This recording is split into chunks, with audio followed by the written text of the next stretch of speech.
Hello and welcome to this little video where I'm going to be talking through a couple of models that relate to the challenge of change. I use this theory on a longer training course that I run, but I would say that the two models that I'm going to talk about now are fairly central really to the training that I do around change management. And just for the next 5 minutes, I'm going to give a quick overview of what these models are and why I think they're worth understanding. Just to contextualize what I'm going to talk about next, it will help to bring to mind real world change which is affecting you at the moment. On that slide, it says organizational change. I don't think it has to be organizational. I think it could be a change which is external to work. And I'd like you to think about how is that change impacting you? How is the change that you're going through affecting your thinking, how you feel, and how you behave? This is quite pertinent for me at the moment. You won't be able to see it in my little video because the way I've positioned my computer, but I'm just in the process of moving house, completely new part of the country, and it's quite destabilizing. It's not a simple thing to go, and I've been quite surprised over the last few days actually how much I've wobbled about it. And I think that this next model really helps to explain why that is. So it's a classic piece of change theory. The concept originally was developed by Elizabeth Kubler-Ross, the lady in that picture there, and she was a medical doctor, and she observed that when people go through bereavement, they follow a very typical pattern. So when people are given bad news, how they respond to that tends to be very predictable. And she developed what's become known as the Kubler-Ross change curve.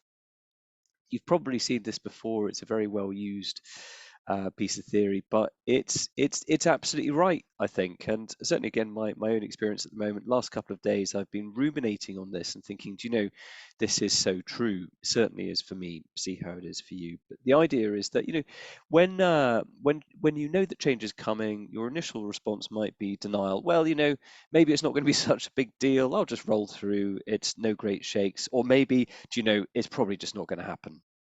So there's a sort of I suppose, of the belief that actually, if we just keep on going, it may never happen. And then change does happen, of course. And this is where we can go through a negative phase. We've got anger, shock, bargaining for trying to get things back to how they were. How quickly can we go back to how things used to be?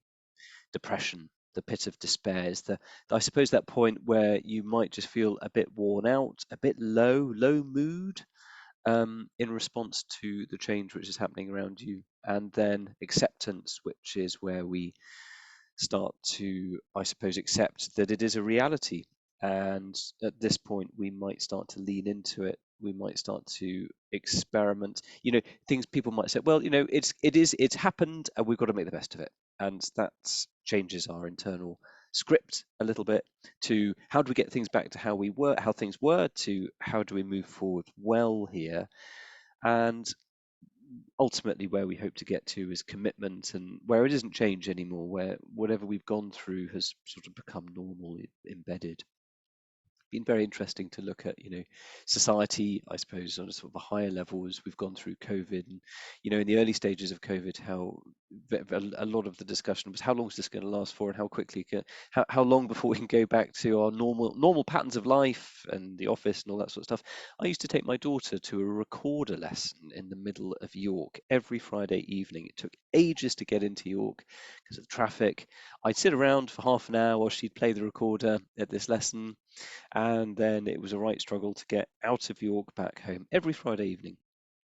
Of course, during COVID, none of that could happen, so her recorder lessons got moved onto Zoom, and it worked really well. No struggling through heavy traffic and all of that sort of thing. And so, of course, after COVID, the recorder teacher said, "Well, I'm starting to do these things face to face. Do you want to bring Evie to my house again?" And actually, I thought, no, thank you. She seems to be doing very well with the recorder lessons on Zoom. Let's keep going with that, please. And I think that that's actually that process is probably true of an awful lot of people who realised that actually there was an awful lot of good that came out of that. And Not for everybody, and of course it depends on what you do and where you are, but I would say that, for many of us, actually now being able to work remotely and do much more through these sorts of digital means has net probably improved people's quality of life. So it's interesting how, again, we've gone through this process as a society, which is an unusual thing. It would probably take something like a pandemic to bring that about. So thinking about your own change, where are you on the curve at the moment? Um, I think because I've just moved house, I'm feeling a sense of loss, I think. So for me, it's the downward slope really, because I'm missing my friends in my old village, the familiarity of that, the little walks that I take the dogs on.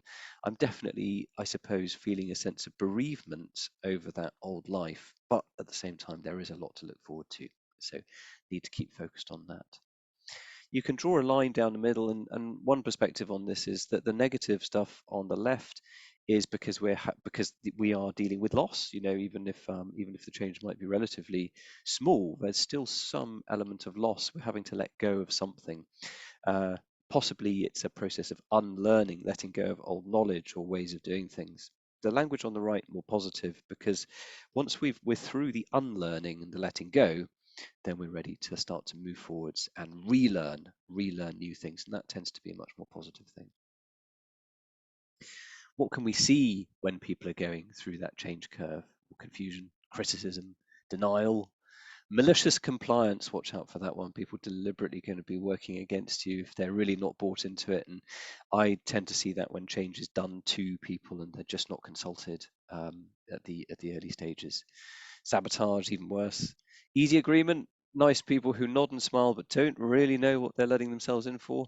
Deflection, again, denial, I suppose, hoping that it'll just go away. And possibly the hardest thing to deal with, silence, the wall of silence. Where do we go with that? So these are likely, if you like, negative responses that we see. But why this? Well, I think that there is that element of loss and bereavement, but there's a little bit more to it as well. We're very good at seeing threats. So again, when change happens, we tend to be very good at seeing the downsides, the negatives, and the things that are going to make life more difficult. Within every change, almost every change, there probably is some positive there as well. That can be harder for us to see.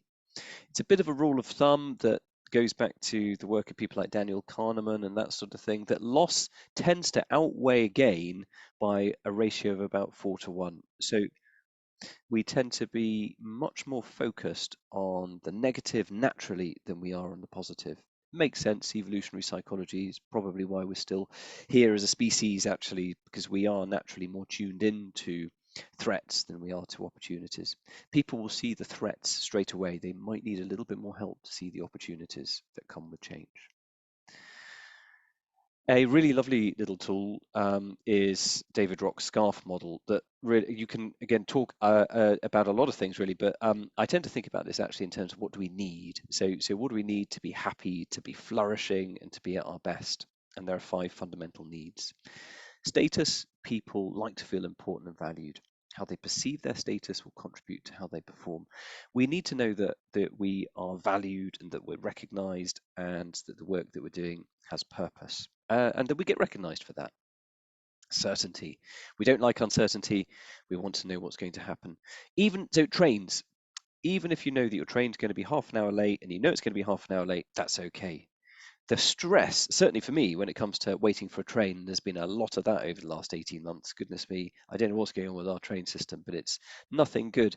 What really causes me stress is when it just says delayed and you have absolutely no idea how long that train's going to be. It's the uncertainty that causes stress. Moving house, mortgages, mortgage offers, all that sort of stuff. I would say, and actually it's very true of my wife at the moment. It's that everything objectively is all right, but it's just the not knowing, that's the cause of stress. Autonomy. People want to feel in control, and I think this is when we think about, when change is done to you. So change that you're not necessarily in control of, it reduces our perception of autonomy, that we have control over our work. Don't like that.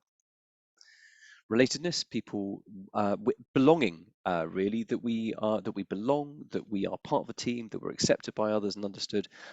very important to us. And again, evolutionary psychology here, back not so long ago, that if you weren't part of your group or part of your tribe, you'd be in real trouble. So that is definitely a need that we have. And again, geographical change, or moving teams, moving departments or whatever, could mean, again, letting go of old relationships and networks that were possibly important to us. And of course, fairness. People need to know that they're being treated fairly, respective to their peers. So we have these needs, and if you think about when change happens, it can have a negative impact on all of these needs, really. And so a consideration for people involved in managing or supporting change, I think, is just to think quite carefully about, how is the change going to impact people's perception? How is it going to affect their beliefs? What do people believe about this change? How do they think that this change is going to impact their fundamental needs that they need to flourish and thrive at work? What we might need to do is think quite carefully about how to mitigate that, and when change is happening, how do we reassure people that actually their fundamental needs are okay? So a really useful model, and again, I think it helps to explain why we have that dip in the Kubler-Ross change curve. But with this are also, I think, some useful thoughts about how do we communicate and engage people through change in a way that doesn't negatively impact our fundamental needs. There we go. A short and sweet run through of a couple of frameworks. And yep, I hope that was helpful. More videos to follow.